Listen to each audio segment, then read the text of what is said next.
Ayan, hello mga ka-DH, good day po sa inyong lahat. At today's video ay tatalakayin ko, ay di-discuss ko itong about itong treasure site dito sa Mindanao. Ayan po, another Mindanao treasure site. So ito po yung boreal layout niya guys. Kung mapapansin nyo dito guys ay meron siyang dalawang objectives, dalawang items na nakatago po sa ilalim ng lupa around tingnan natin itong feet niya, 15 to 25 feet. So i-discuss ko muna kasi ito nakakalito ito nakakalito itong treasure site na ito. Bakit mayroong round dito, round blue color, tapos may mga bote, bakal sa ilalim, may mga bomba, saka big boulder rock. Alam nyo ba guys, ito yung mga decoy o nagpapaligaw ng mga treasure o nagpapaligaw ng mga gadget natin tulad ng detector at scanner. So basahin natin muna dito guys sa una. The surrounding area around treasure site will be affected by the concentration of magnetized rock buried on top of the treasure deposit. This magnetized field will affect compasses and metal detectors reading. So ito makakaapekto daw ito sa compass at saka sa metal detector. Kaya nga karamihan gumamit ng compass ay hindi nakakakuha ng treasure, at yung iba gumamit ng metal detector hindi rin makakakuha ng treasure dahil nga po ay meron siyang decoy, itong mga decoy nito guys. Ayan, basahin natin dito. As the hole is open to the air, the naturally magnetized rock will increase the magnetic field around the hole. So mag-i-increase po daw pag na-open daw, nabutasan natin itong treasure site, nabutasan natin itong ating hukay, ay mag-i-increase daw yung magnetic field ng earth. Instead of north, siyempre mag-iiba. Diba? So mawawala po o maliligaw po yung compass. Tsaka yung ating metal detector, and will give false detection reading when you are trying to locate the buried target underneath. O magbibigay daw ito ng false o maling direksyon dahil nga mag-iiba yung magnetic field niya. Ayan, ito na po sa ilalim, ito yung mga bakal na nilagay dyan, mga bote, basag na bote, yung mga glass, tapos may mga plastic. Yan yung magpapaiba ng magnetic field sa earth. Kaya nga yung maliligaw o malilito tayo dahil pag nag-scan tayo, mga minerals lang itong mga makukuha natin sa ilalim. Hindi mahahagip o hindi madidetect itong mga item na nasa ilalim. Ayan, basahin muna natin, tapusin muna natin.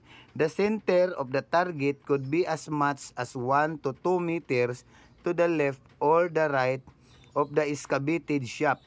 Therefore, in order to achieve a precise reading, all magnetized rocks and stones must be removed from the area before a proper investigation can begin to locate the precise treasure location. Ayan po ang ibig sabihin, tatanggalin muna natin itong mga decoys at saka itong mga mineralized rock para po mawala at ma-determine itong treasure na nasa ilalim. Ayan po. So, basahin muna natin dito ang kaniyang mga kahulugan guys. Ayan, mula dito sa blue hanggang sa yellow object. Ayan. Sa A, ito yung A, blue and white ceramic plate. Ayan, blue and white ceramic plate. Ayan, nakalagay po yan sa ilalim. Yan yung mga HTM. Tapos itong B, sake bottle. Ayan po, yung sake bottle. Alam nyo na yan, yung sake bottle na yan, kulay brown yan. Makikita natin yan sa ilalim ng ating huhukayin. Tapos itong C, ayan, ito pong C, small stones and magnetized iron pyrite rock. Ayan. So dito na magkakagulo yung iba, pag nakakita ng pyrites akala na nila ay mga gold dust. Kaya yung iba nalilito, nagpapadikod, nagpapaasay, yun nga ay pyrite rock na sadyang sinadya na ilagay dyan. Ayan, dito naman tayo sa D. green and red balls or colored wood marker. Ayan. Meron tayong makikita daw dito na mga green, red at saka wood planks, yung mga kahoy-kahoy guys. Pagdating sa ilalim ng lupa, meron tayong mapapansing napakalaking bato na semi-round or bilog. Ayan po, A. Large boulder, malaking bato with holes either on a top, dito sa itaas, or on the side indicating treasure deposit. Ayan po guys. So, ang ibig sabihin, dito daw merong butas na itong dito sa itaas, paibaba, ang turo niya sa likod ng bato. Ayan, ito po yung treasure. Dito naman sa side niya, nagturo po sa likod din, ayan po may treasure. So, ibig sabihin, dalawa yung treasure na nasa likod nitong big boulder rock. Ayan, G and F, treasure deposit. Ayan po, deposit. A depth, ito naman yung lalim niya, 1. Depth, 5 to 7 feet. Ayan, itong 1, itong mga bote-bote, yung mga glass na makukuha. Tapos 2, depth, ang lalim niya 7 to 15 feet. Boulder rocks, yung mga maliliit na bilog at yung may mga malalaki, nakamix siya. So, 7 to 15 feet. Pagdating naman dito sa 3, yung aside dito na mismo sa may item na palapit, 3, ayan.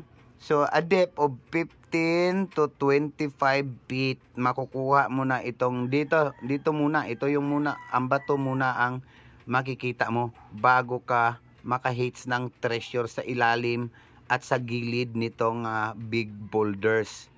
Ayan po guys ang pagdetermine. Kung wala kayong gadget, walang detector at walang scanner, syempre pag nakuha mo itong bote sa itaas, ibig sabihin yan, meron talaga yung item pailalim 15 to 25 feet.